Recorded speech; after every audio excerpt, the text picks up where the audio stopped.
Hello and welcome to this video lecture about gatekeeper training in higher education. This video was created within the framework of Erasmus Plus project, enabling mental health benefits, resilience, achievement, competences and engagement in improved higher education policy and practice for student well-being, also known as Embrace HE.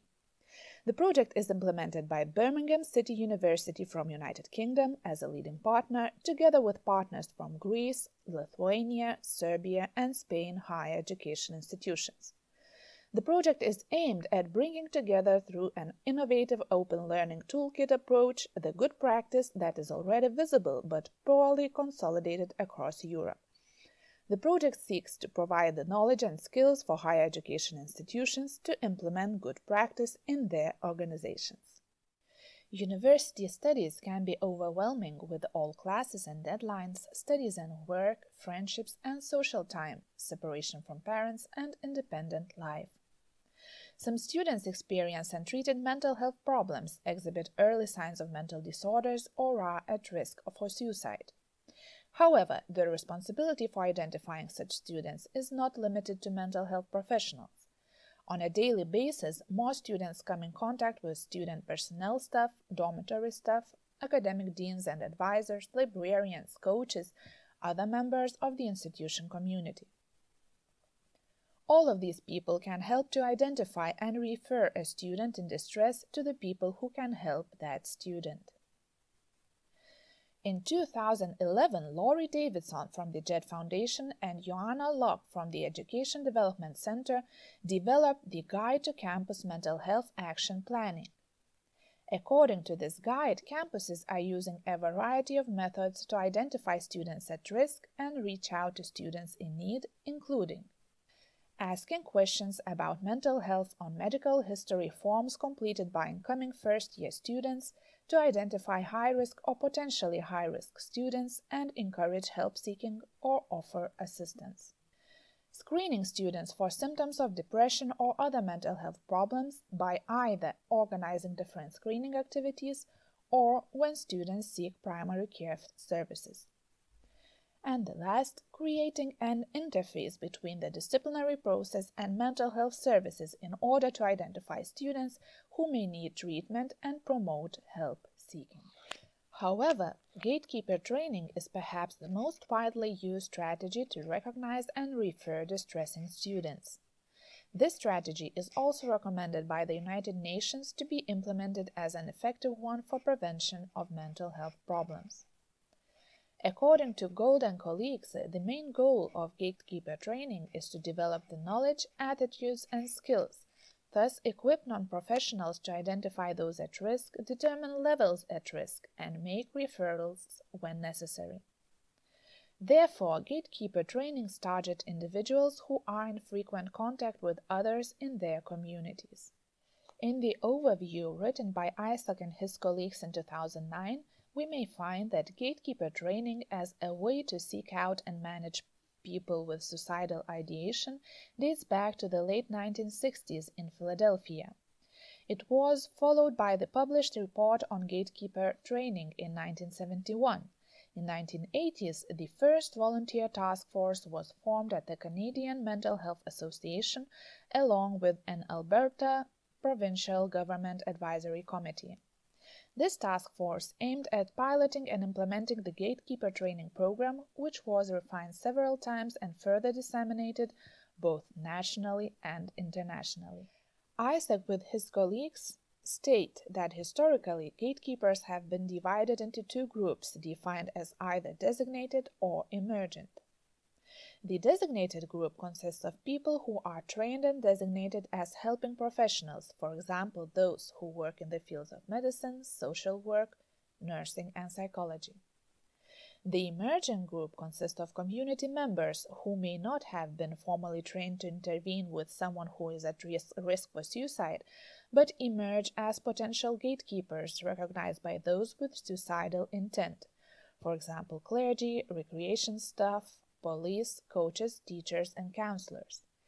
It has been suggested that family and friends may be best suited to act as gatekeepers based on their close relationship with those at risk for suicide.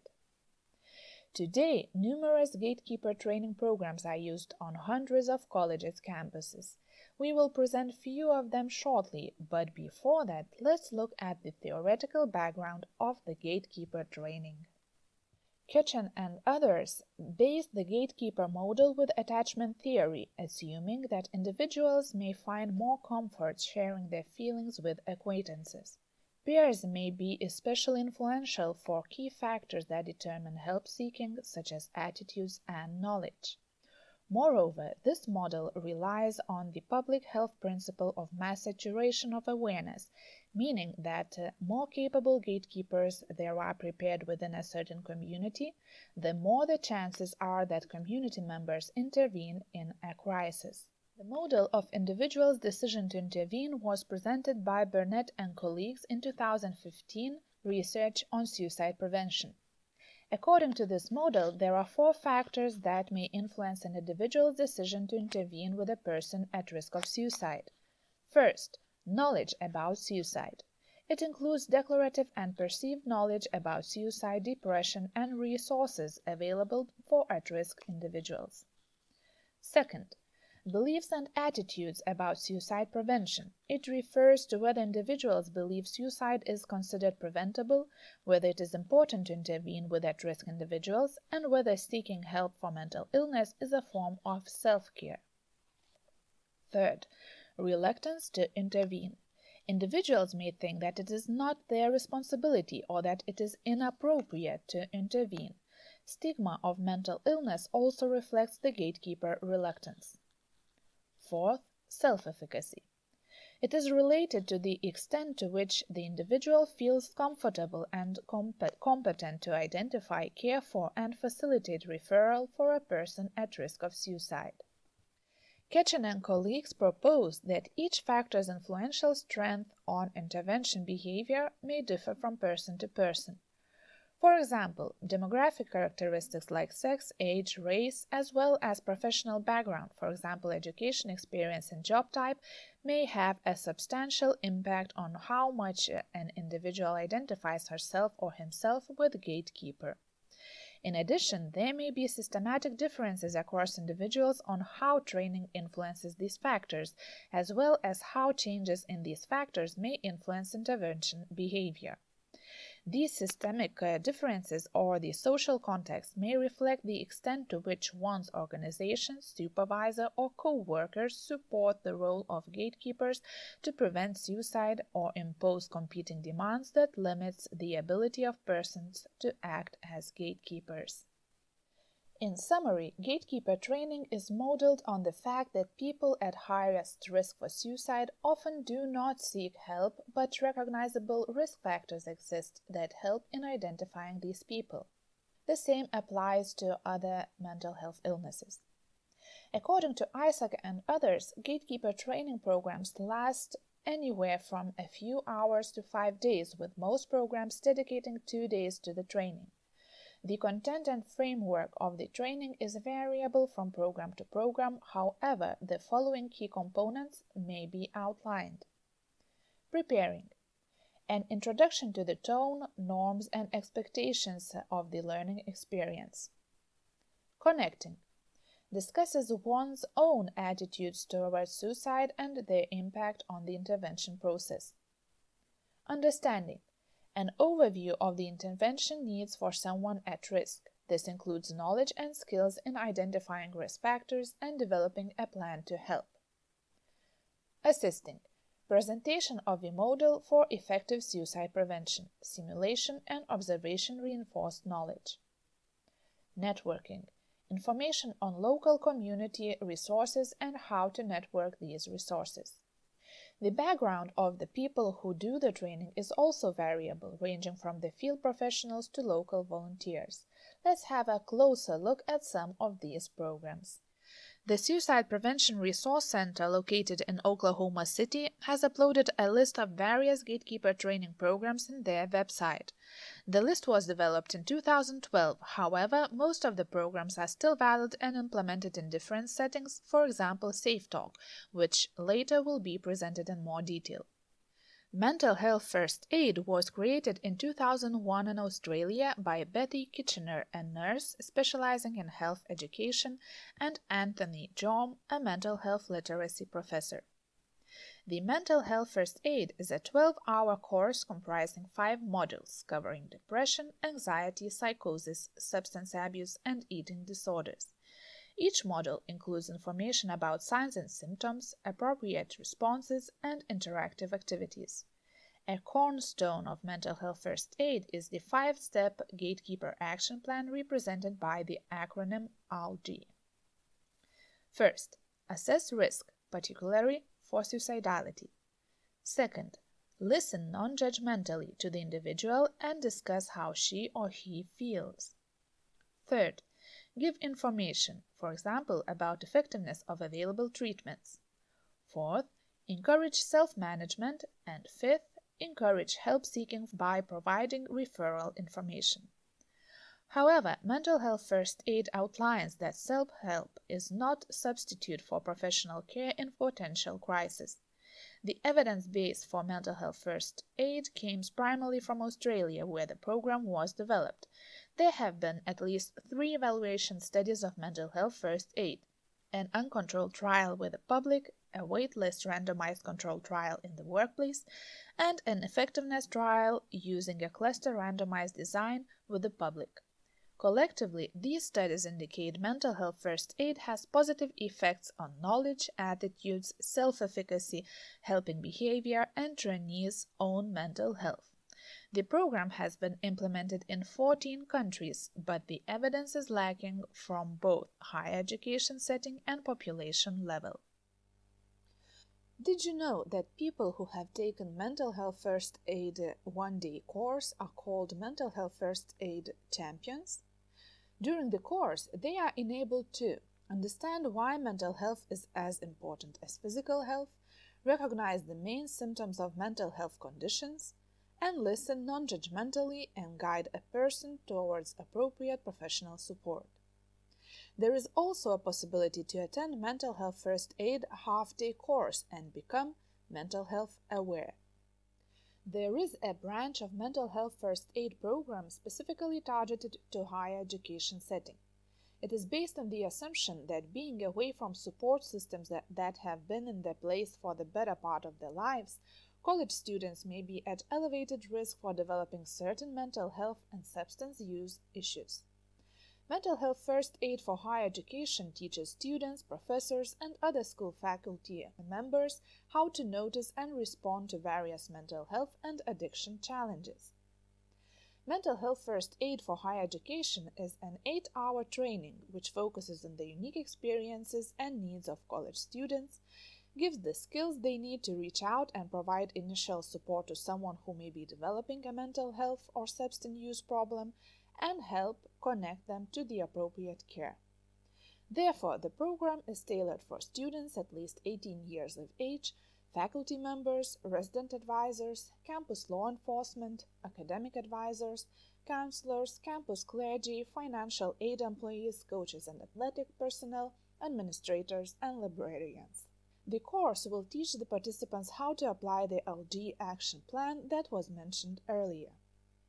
Another program worth mentioning is Cognito. It is a suite of 5 online interactive and research-proven training simulations designed to educate faculty, staff, and students about best practices in supporting students who struggle with psychological distress, including depression and suicidal ideation, creating an inclusive work environment in which LGBTQ clients and staff feel safe, valued, and respected, and student veterans who are facing challenges in adjusting to college life. Safe Talk is another gatekeeper training program widely used all over the world. Could you imagine that since 2006 over 500,000 of people have attended the Safe Talk trainings? Developed by Living Works in Canada, the program is comprised of a 4-hour face-to-face workshop featuring powerful presentations, audio visuals, and skills practice.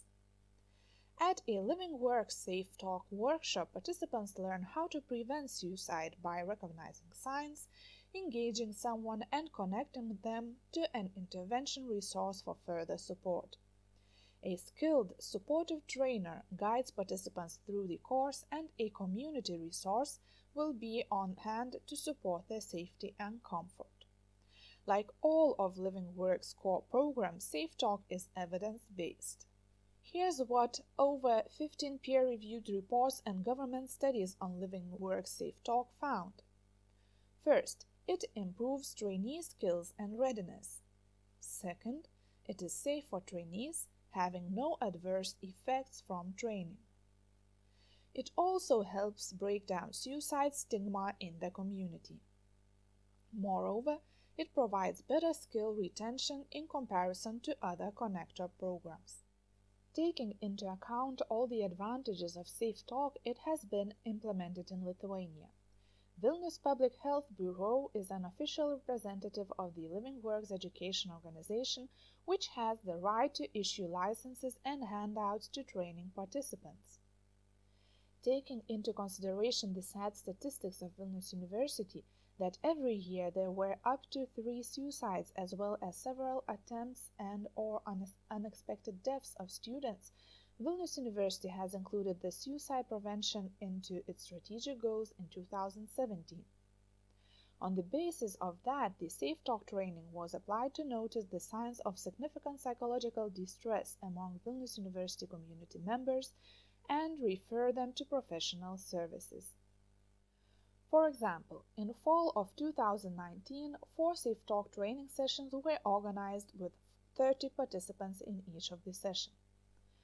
Student group leaders, dormitory administrators, leaders of student representatives, non-academic staff who have direct contact with students, as well as those who were interested and willing to participate were taking part in trainings.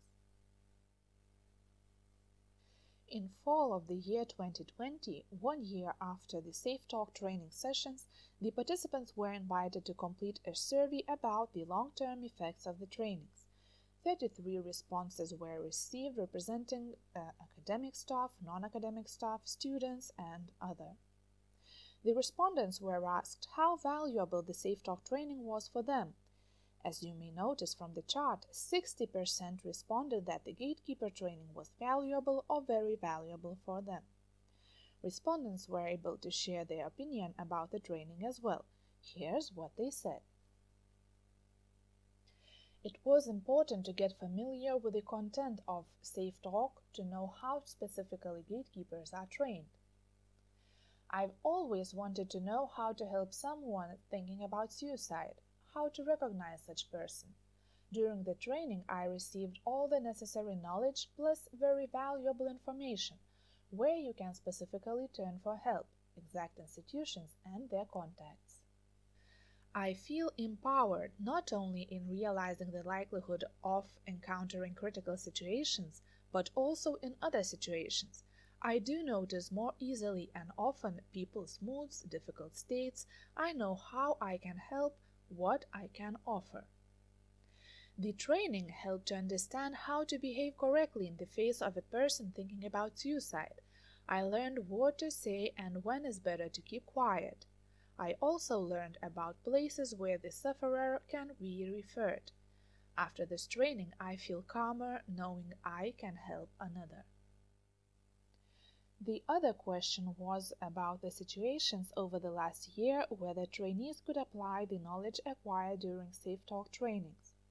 Despite the COVID-19 related lockdown, which limited the contacts among students as well as between students and university staff, almost 40% of respondents applied Safe Talk knowledge. Let's have a look through the comments of respondents regarding the happenings when they applied the knowledge of Safe Talk. Good to know what to do in such a situation, but still lost the knowledge to apply. However, when I interact with people now, I pay more attention to some cues when it comes to sadness, etc. There have been several situations when students or course tutors have addressed me and wanted to know how to talk to students with suicidal thoughts. Safe Talk's knowledge has helped in providing essential information in a structured and clear way about what to do when talking to such students.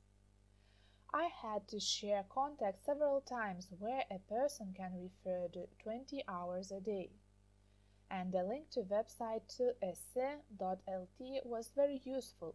There was also a situation when I had to listen to a person not being afraid to speak and ask directly about his intentions. I came to the training with a specific person in mind, wanting to learn how I could help him. After the training, I had more courage to talk to the person because I had a certain conversational structure and phrases in my mind. In summary, gatekeeper training programs seem very valuable as they empower people to face the signs of mental illness with knowledge, courage, and confidence. On the other hand, as noticed by Wyman and colleagues, there is very little published evidence that staff are more likely to ask students about their distress or thoughts of suicide after being trained. Isaac and others conducted a systematic review and found that gatekeeper training is successful at imparting knowledge, building skills, and molding the attitudes of trainees. However, more work needs to be done on longevity of these traits and referral patterns of gatekeepers. In addition, the unique effect of gatekeeper training on suicide rates need to be fully elucidated. The other study, conducted by Ketchen, Lipson, and others, revealed that the gatekeeper training increases trainees' self-perceived knowledge, self-perceived ability to identify students in distress, and confidence to help. There are no apparent effects, however, on utilization of mental health care in the student communities in which the trainees live. Therefore, as Burnett and others state, there is some evidence for the literature that gatekeeper training can improve knowledge, beliefs, attitudes, self-efficacy, and reluctance to intervene. These relationships have been shown in a number of settings and with different individuals. Most of the research about gatekeeper training effectiveness are on suicide rates. However, it is necessary to note that the research on the effectiveness of gatekeeper training programs is limited because the suicide base rate is low. Therefore, according to Isaac and colleagues, it is difficult to use reductions in the suicide rate to demonstrate effectiveness of a particular program. Besides, the calculation of percentage of general population, which would need to be trained to effect a significant change on the suicide rate, is very complicated. The other limitation is that gatekeeper training in most of the settings exists within broader strategies to prevent mental health disorders. Thus, the effect on the numbers of mental disorders cases of a gatekeeper training program alone is not clear. And of course, the use of a control group is extremely difficult in this type of research. Moreover, certain barriers to the effectiveness of gatekeeper training exist in the community itself. For example, community members may not be interested in investing and recognizing the need for mental disease prevention. For example, people at high risk for suicide, even been recognized as needing help by gatekeepers, may not opt for referral and treatment because of stigma and discrimination. Individuals, particularly in small university campuses, may have concerns over confidentiality, privacy, and trust. Lastly, gatekeeper training relies on effective and available treatment, which may not exist in certain communities. Despite these limitations, gatekeeper training has shown promise in specific populations, particularly military or educational institutions. Therefore, these environments may be better suited to the structure that is needed to implement gatekeeper programs. Thank you for your attention.